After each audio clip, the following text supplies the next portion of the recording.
The twin sons of Uriya painted the crystalline spires of the royal palace in hues of amber and lavender. Unlike Earth's predictable solar cycle, Uriya's sons followed a spiral orbit, creating a perpetual dance of light and shadow across the floating gardens and living architecture that defined the ancient civilization. Bioluminescent vines crawled up the transparent walls of the palace, pulsing with energy that seemed to breathe with the very life force of the planet. Princess Thalara stood on her private balcony, her long, pointed ears adorned with intricate biotech filaments that glowed softly in response to her heartbeat. Her ceremonial cloak, woven from material that shifted colors with her emotions, currently displayed a somber blue-gray despite her efforts to maintain composure. The Royal Council meeting had just ended, and once again, she had been reminded of her curse. "Your Highness," came the gentle voice of Mira, her most trusted advisor. "The preparations for the Earth delegation are underway. They arrive tomorrow." Thalara turned, her cloak momentarily flashing a hint of anxious yellow before settling back to calm blue. "Thank you, Mira. Has the Council made their final selection of the Earth representative?" "Yes, Your Highness. A diplomat named Kyle Varel, mid-level within their hierarchy, but noted for his adaptability and negotiation skills." A mid-level diplomat. Thalara's ears twitched slightly, a sign of confusion in Irian physiology. For a marriage alliance of this importance? Mira approached cautiously, data crystals floating around her hands as she projected Kyle's profile into the air between them. "The Council believes someone less entrenched in Earth politics will be more flexible regarding our customs. And given the circumstances, given that I cannot bear children, you mean?" Thalara cut in, her voice steady despite the pain behind the words. "So, they've chosen someone expendable for their barren princess." "Your Highness." "It's all right, Mira. I've had a lifetime to accept the prophecy." Thalara gazed at the holographic image of Kyle Varel. He had a pleasant enough face, with kind eyes and an easy smile that seemed out of place among the stern visages of the Irian nobility. His file showed an impressive list of successful negotiations between Earth and other spacefaring civilizations. Perhaps the Council is right. Perhaps we do need someone adaptable. The curse, or genetic anomaly, as the royal scientists prefer to call it, had been known since Thalara's birth. Every healer, prophet, and geneticist in the royal court had confirmed it. The princess was the end of her line. The royal bloodline that had ruled Uriya for 10,000 years would die with her. Until now, she had accepted her fate with the dignity expected of Irian royalty. But the urgent need for an alliance with Earth, with its valuable hyperspace corridors and technological exchange potential, had forced the Council's hand. A political marriage was deemed necessary, even if it could never produce an heir. "Will you meet with him before the ceremony, or shall we maintain traditional separation?" Mira asked. Thalara studied Kyle's image once more. "I think a preliminary meeting might be wise. If I am to be bound to this human for political purposes, I should at least know if we can maintain a conversation." The initial meeting took place in the Hall of Crystalline Thought, where holograms of previous monarchs watched from living memory crystals embedded in the walls. Kyle Varel entered with an Earth delegation, looking both awestruck and slightly uncomfortable in the formal Irian attire he'd been provided. When their eyes met across the hall, Thalara was struck by how differently he carried himself compared to Irian nobility. Where people moved with calculated precision, every gesture laden with centuries of protocol, Kyle walked with an informal ease that seemed almost rebellious in such sacred spaces. "Your Highness," he said with a bow that wasn't quite deep enough by Irian standards. "It's an honor to meet you." "Ambassador Varel," she replied, noting how her advisors winced at his improper posture. "Welcome to Uriya." What followed was a sequence of diplomatic exchanges that gradually relaxed as the formalities were satisfied. When the advisors stepped back to allow them a semi-private conversation, Kyle's entire demeanor shifted to something more genuine. "I have to admit," he said quietly, "they didn't tell me much about you before I agreed to this arrangement. Just that it was critical for the alliance, and that I should prepare for a ceremony unlike anything in Earth's history." Lara found herself unexpectedly appreciative of his honesty. And I was told you were chosen for your adaptability. It seems we both have much to discover about each other. Kyle smiled, a warm expression that caused Thalara's cloak to ripple briefly with curious purple. I know this is all political, Your Highness, but I hope we can at least find some common ground. A lifetime is a long time to spend with a stranger. Indeed it is, Ambassador. Please call me Kyle. If we're going to be married tomorrow, I think we could dispense with at least that formality. Despite herself, Lara felt her ears warm slightly, an Irian blush. Very well, Kyle. The wedding ceremony took place in the suspended cathedral, a massive structure that floated above the capital city, tethered by streams of energy rather than physical anchors. Thousands of guests from both worlds witnessed the union. Irians with their tall, elegant forms and bioluminescent adornments. Humans in their varied shapes and formal attire that seemed plain beside the living garments of their hosts. Kyle had spent the morning being coached by increasingly frustrated protocol officers. Bow precisely 40 degrees at the third chime, but never before the high priestess raises her staff, one had instructed. And whatever you do not comment on the color of the princess's ceremonial attire. It reflects her emotional state, and remarking upon it is considered deeply invasive. By the time he stood before the assembled crowd, Kyle was visibly struggling to remember the complex series of gestures required for the ceremony. When Lara appeared in a gown that seemed woven from starlight itself, he momentarily forgot all his instructions and simply stared in genuine admiration. The high priestess began the ceremony in ancient Irian, which Kyle's translator rendered in slightly delayed English. He followed the choreographed steps as best he could, occasionally catching Thalara's eye when he made a minor misstep. To his surprise, he noticed her ears change hue slightly. Was that embarrassment or amusement? When they exchanged the ceremonial bonds, biotech bracelets that linked their physiologies on some level Kyle didn't fully understand, he felt a strange warmth flow between them. For a brief moment, it seemed less like political theater and more like a true connection. As the ceremony concluded and they were officially declared bonded in the eyes of both worlds, Kyle leaned close and whispered, I think I only messed up about 15 different ritual gestures. Not bad for my first alien wedding. To his delight, Thalara's ears flushed a bright pink, and her cloak rippled with a pattern that the nearby Irians reacted to with subtle shock. Later, he would learn that he had prompted her first public display of unguarded amusement in years. As they processed out of the cathedral to begin their new life together, both couldn't help but wonder what would come of this union between a human diplomat and an alien princess who couldn't have children. The Luminous Pact, a diplomatic vessel that served as the mobile embassy between Earth and Uria, became their home following the ceremony. The ship was a marvel of combined technology.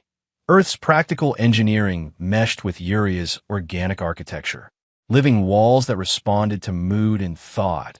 Environments that adjusted automatically to optimal comfort levels for both species, and an AI assistant named Clara that seemed determined to make their political arrangement as domestic as possible. Good morning, Your Highness and Ambassador Varel, Clara's pleasant voice announced as the lighting gradually increased to mimic dawn. Today's scheduled activities include the Interplanetary Marriage Observation Program at 0900 hours. Would you like me to prepare a traditional Earth breakfast or an Irian morning sustenance ritual? Kyle groaned and pulled a pillow over his head. After 2 weeks of marriage, he still wasn't accustomed to Clara's enthusiastic morning briefings. Their quarters had been designed with separate sleeping chambers connected by a common living area, a diplomatic compromise that recognized the political nature of their union while maintaining appearances. Earth breakfast for the ambassador, Lara responded, already awake and reviewing data on a floating holographic display. Her ceremonial attire had been replaced by more practical clothing, though it still shifted subtly with her mood. I'll take standard Irian supplements. Kyle emerged from his chamber a few minutes later, hair disheveled and eyes still heavy with sleep. Is that coffee I smell? Real coffee, not that synthetic stuff they serve at the reception. I took the liberty of requisitioning authentic coffee beans from the Earth supplies, Lara said without looking up from her work. Clara indicated it might improve your morning disposition. That's... Kyle paused, genuinely touched by the gesture. Thank you, Lara. She nodded slightly, her cloak briefly shimmering with a warm gold tone before returning to its neutral blue. These small moments of consideration had become more frequent as they settled into their arrangement. The Interplanetary Marriage Observation Program was the Council's way of ensuring their political union maintained appearances. 3 times a week, they participated in recorded interviews and shared activities designed to showcase the successful integration of their cultures. Kyle found the whole thing ridiculous, but approached it with good humor. Today, we'll be preparing a meal together, the Irian cultural attaché announced. Something that combines elements from both your traditions.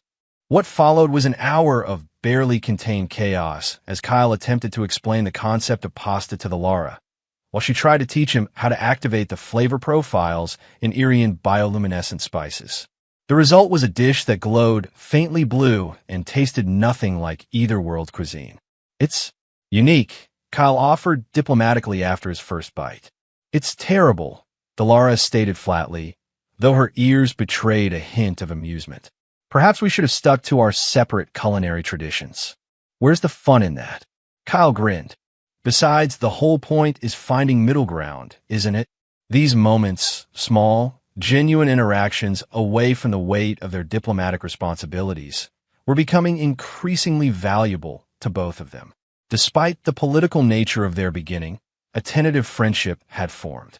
Everything changed on the 43rd day of their union. The Lara was undergoing her regular health monitoring, standard procedure for royal Irians, when a medical AI suddenly emitted a series of urgent tones. The Irian medtech on duty froze, checking the readings again and again with increasing confusion. This can't be correct, she muttered, adjusting settings and recalibrating sensors. Clara, run a full diagnostic on the medical systems. Diagnostics complete. All systems functioning within optimal parameters, Clara responded. What's happening? The Lara asked, her cloak rippling with concern. The medtech stared at her with wide eyes. Your Highness, according to these readings, you are with child. The silence that followed was absolute. Thalara's cloak drained to a colorless gray, a sign of shock so profound it overrode all emotional display. That's impossible, she finally whispered. I cannot bear children. Every genetic test, every prophecy since my birth has confirmed it. Nevertheless, Your Highness, these readings indicate the presence of developing life within you. Approximately 6 weeks along, though the growth patterns are unusual. When Kyle was summoned to medical, he found the Lara surrounded by a growing crowd of Irian specialists, all talking over each other in increasingly agitated tones. What's going on? He asked, pushing through to reach her side. The Lara looked up at him, her expression unreadable, but her cloak swirling with a storm of colors he'd never seen before. I'm pregnant, Kyle. Somehow impossibly. We're going to have a child. The news spread through the ship, then to both homeworlds with the speed of quantum communication. Reactions varied wildly, from celebrations among those who saw it as a miraculous blessing cementing the alliance, to deep suspicion from conservative factions on both sides. The Irian Royal Council convened an emergency session, demanding exhaustive testing to confirm the child's lineage and nature. Earth's diplomatic corps sent a flurry of messages seeking clarification on the child's legal status and citizenship. Amid the chaos, Kyle and the Lara found themselves drawn closer together by their shared bewilderment and the growing reality of their situation. Did you know this could happen? The Lara asked one night as they sat in their common area, away from the constant scrutiny of advisors and medical staff. Kyle shook his head. I was briefed extensively on Irian physiology. Every expert said cross-species reproduction was theoretically possible, but that your particular genetic condition made it impossible. The curse of the last heir, the Lara said quietly. A genetic modification introduced centuries ago to prevent certain royal abilities from being passed down. No one has ever overridden it. Until now, Kyle said, his eyes meeting hers. What do you think happened? Thalara's hand moved unconsciously to her abdomen. I don't know, but I'm beginning to wonder if the prophecies about me being the last of the line were misinterpreted all along. As the pregnancy progressed, strange phenomena began to occur around the Lara. Lights would flicker when she entered a room. The ship's gravity would momentarily shift in her vicinity. The living walls of their quarters would pulse with patterns no one had programmed. During her 4th month, a routine sneeze caused a power fluctuation that temporarily disabled communications throughout an entire deck. Engineers could find no explanation for the surge. The child is affecting reality around it, explained Dr. Alara Voss, the lead xenobiologist assigned to monitor the pregnancy. Its developing consciousness appears to be interacting with the quantum field in ways we've never observed before. Is it dangerous? Kyle asked, protective concern evident in his voice. Not intentionally, I believe, Dr. Voss replied, but its abilities are unprecedented. We're dealing with something entirely new here, a true hybrid of human and Irian royal genetics, without the ancestral limiters that were placed on the princess's line. The growing child, whom they had begun to call Alun after a shared dream they've both experienced, became the center of intense speculation and concern. Reporters clamored for interviews, religious groups proclaimed prophecies, and scientists from both worlds proposed increasingly invasive studies.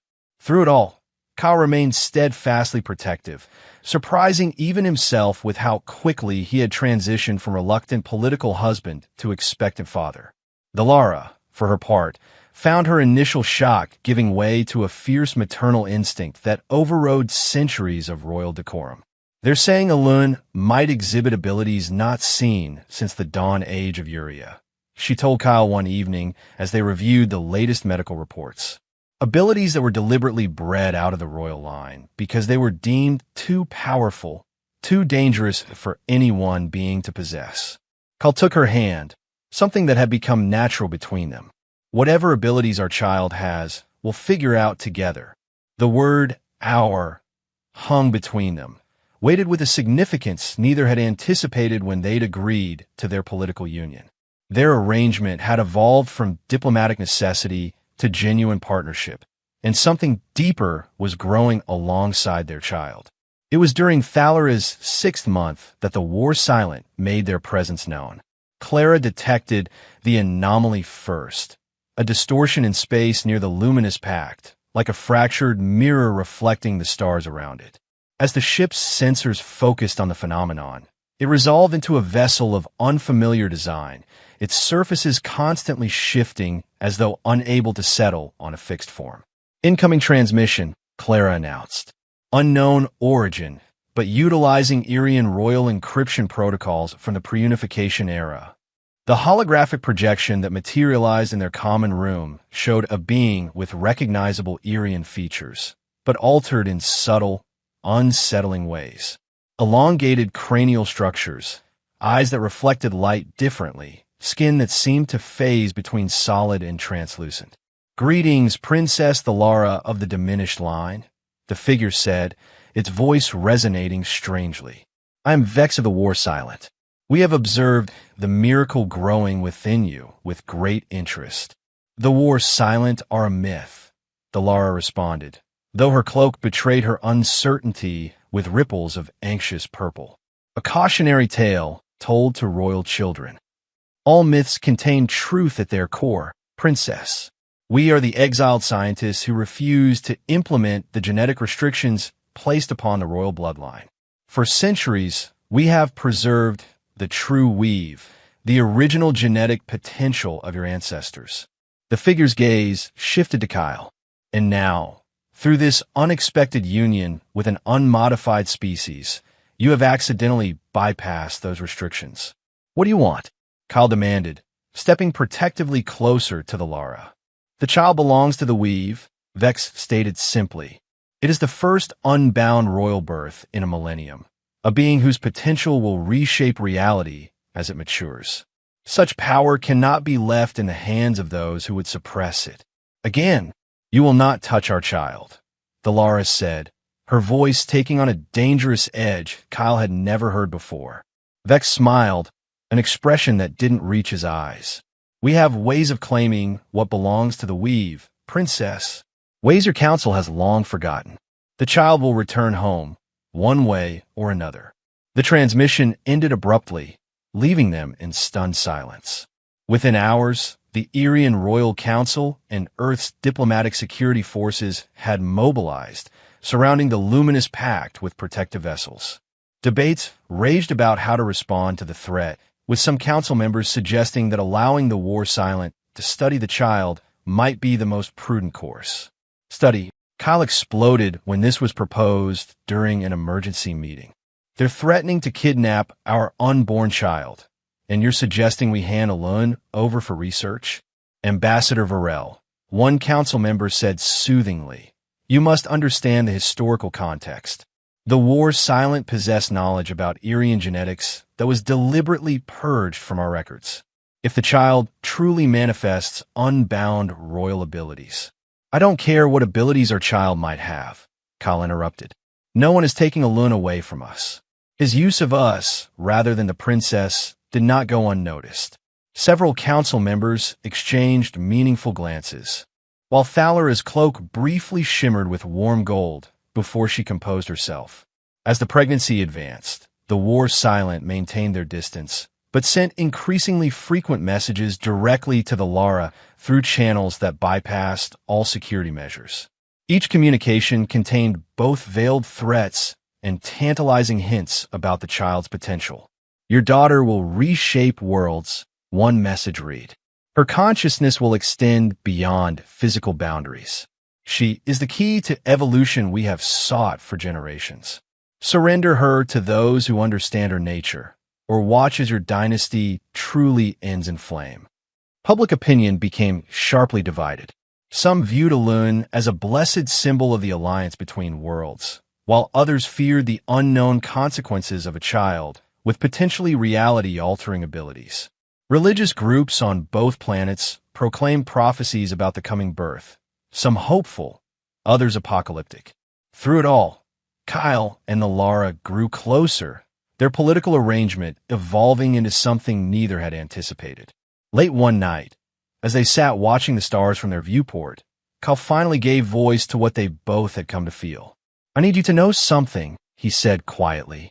Whatever happens with the war silent, with the councils, with everything else, I'm here because I want to be, not because of politics anymore. Thalara's cloak rippled with deep crimson, a color Kyle had never seen before. When did that change for you? She asked softly. I'm not sure. Somewhere between that terrible glowing pasta and the first time I felt Alun move. He smiled, taking her hand.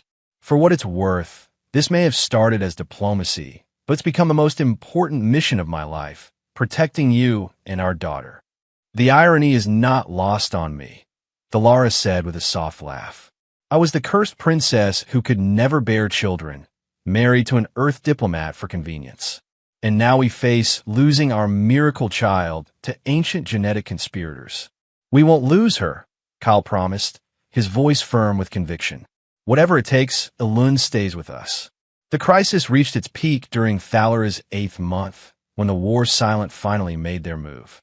It began with subtle malfunctions throughout the luminous pact, environmental controls fluctuating, communications dropping intermittently. Clara's voice became distorted as she tried to warn them of a system intrusion. Unknown accessing. Core systems, the AI managed before going silent. The ship lurched suddenly, artificial gravity stuttering. In their quarters, Thalara gasped, her hands going to her swollen abdomen. Kyle, something's wrong with Alun. I can feel her responding to something, like she's reaching out. Before Kyle could respond, holographic projections of Vex appeared simultaneously throughout their quarters, fragmenting and reforming as the war's silent leader spoke. The child recognizes her true kin, Vex said, his voice emanating from every surface. We have established quantum resonance with her developing consciousness. Even now, she reaches for the weave that calls to her blood.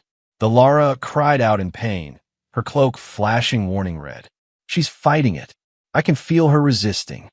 Kyle rushed to her side, but found himself unable to cross an invisible barrier that had formed around the Lara. "What are you doing to them?" he shouted at the projections. "Merely establishing connection," Vex replied calmly. "The child will come to us willingly, drawn by genetic memory. It is inevitable." Through the pain, the Lara locked eyes with Kyle. A moment of unspoken communication passed between them. A plan formed in desperate circumstances. "Clara," Kyle called out, hoping the AI systems weren't completely compromised. "Emergency Protocol Horizon 7. To his relief, Clara's voice responded, stronger than before. "Acknowledged, Ambassador. Initiating Horizon 7 Protocol." The lights throughout their quarters flashed 3 times before emergency systems engaged. Whatever connection the war silent had established was temporarily disrupted as the ship's quantum firewalls reasserted themselves. "We need to leave now," Kyle said urgently, helping the Lara to her feet as Vex projections flickered and distorted around them. "The shuttle bay. We've got maybe 5 minutes before they bypass the emergency protocols." Their escape was a blur of activity. A small group of loyal crew members, those who had come to believe in protecting Elune rather than studying her, helped them board an unmarked shuttle. Dr. Voss insisted on accompanying them, bringing essential medical equipment for the increasingly likely possibility of an early birth. "Where can we go?" the Lara asked as the shuttle detached from the luminous pact, her voice strained with the effort of maintaining composure through contractions that had begun during their escape. "Railless 7, Doctor," Voss suggested. "An outpost world in the neutral zone. Minimal population, but with a settlement large enough to provide support if needed. Most importantly, it's not on any official charts. It was established by independent explorers." As they fled through hyperspace, the Lara slipped into a troubled sleep. In her dreams, she saw visions of her ancestors, the unbound royals of ancient Uria, wielding powers that shaped reality itself. She saw the fear that had led to the genetic restrictions, the splintering of the royal scientists into the exiled war silent, and the prophecy of a last heir who would end the diminished line. But now, she also saw something new, a bright light taking the form of a child, radiating energy that healed rather than destroyed, that connected rather than dominated. Elune, shining like a second sun.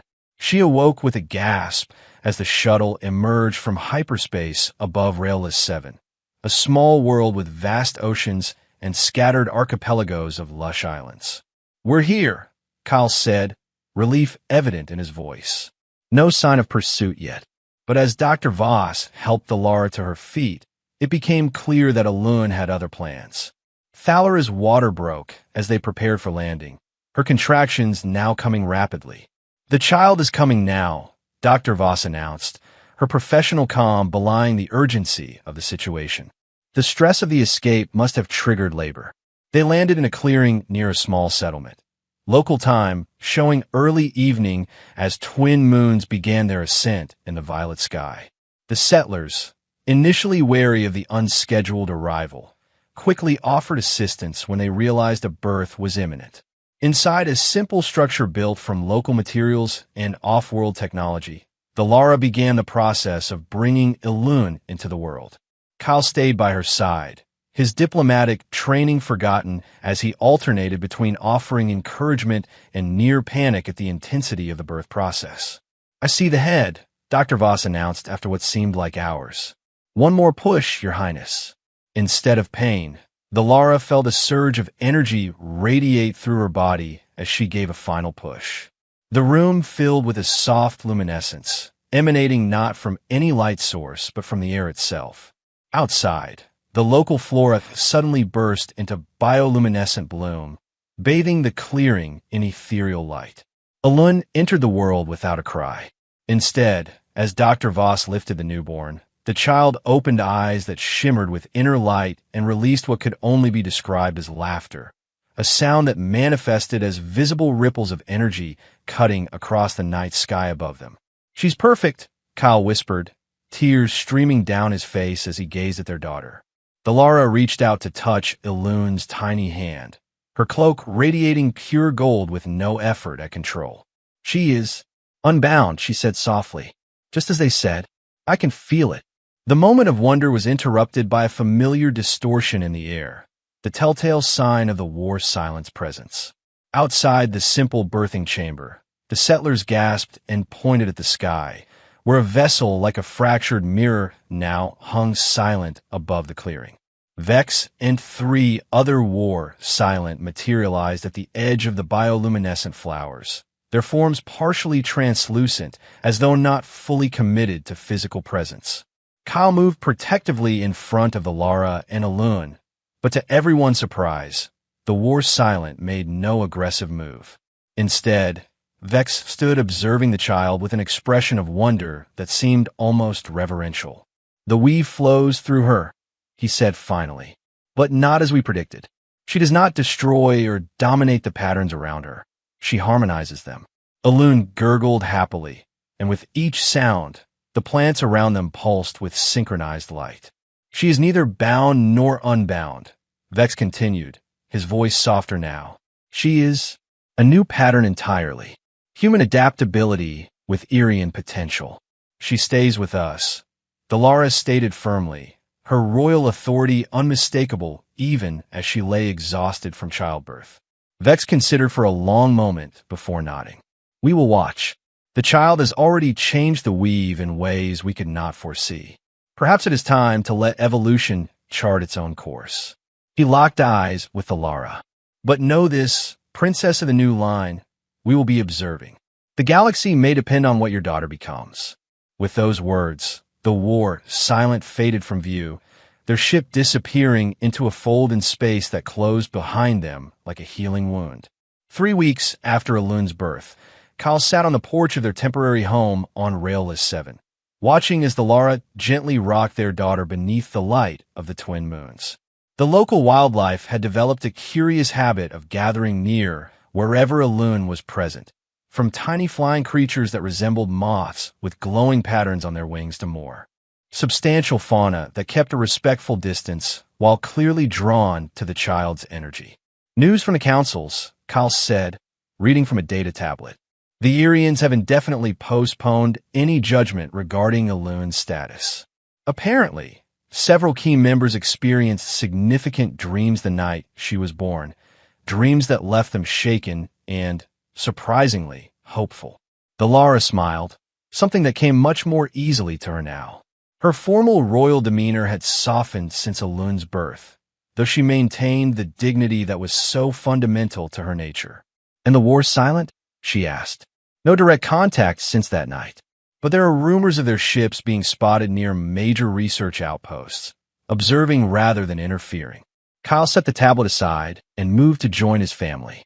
"The Earth-Irian alliance is stronger than ever, by the way. Elune has become a symbol of possibility, proof that our differences might be strengths rather than obstacles." Elune, now 3 weeks old, but already showing development far beyond a normal infant of either species, reached out her tiny hands toward the moons. As she did, a gentle pulse of energy caused the air around them to shimmer briefly. "She's growing so quickly," the Lara observed. "Yesterday, she arranged her toys in a perfect spiral pattern. When I tried to change it, she gave me what could only be described as a scholarly lecture, in emotions rather than words, but the meaning was clear." Kyle laughed. "Our daughter, the professor, already teaching her parents about cosmic patterns." "Our daughter," the Lara repeated, her cloak shimmering with contentment. "From political arrangement to family. Not the path I expected my life to take."